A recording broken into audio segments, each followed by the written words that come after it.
Missouri Attorney General Catherine Hanaway filed a lawsuit against 19 pharmacy benefit managers and drug manufacturers. She's targeting high insulin prices. For years, Missouri pharmacists sounded the alarm about these practices.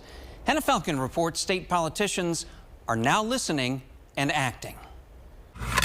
Close pharmacy owner Anthony Dacia is fighting to keep doors open. It's David Goliath. He's watching his margins disappear, strangled by drug prices set by pharmacy benefit managers. Hey, Jess, did you see PBMs are the middlemen between drug makers and pharmacies who set reimbursement rates. The amount pharmacies like Dacia's get paid back from insurance companies. It's extremely difficult to stay in business when our reimbursements are below what we even pay for the medications. Dacia's struggle is a story playing out across Missouri. Now he and other independent pharmacists have a powerful ally, Missouri Attorney General Catherine Hanaway, who just filed a lawsuit against PBMs. The fight is intensifying in the state legislature, too.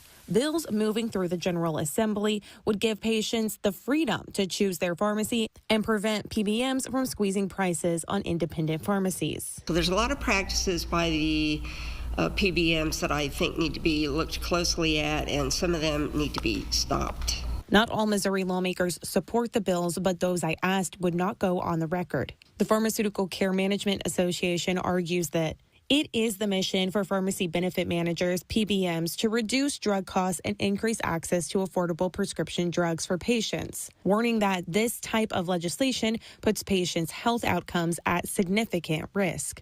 For Dacia, the momentum matters more than the opposition. It feels good that people are finally realizing what the problem is. The public will have a chance to weigh in on these PBM regulations at a Wednesday hearing in the state capitol. Reporting in Jefferson City, I'm Hannah Falcon.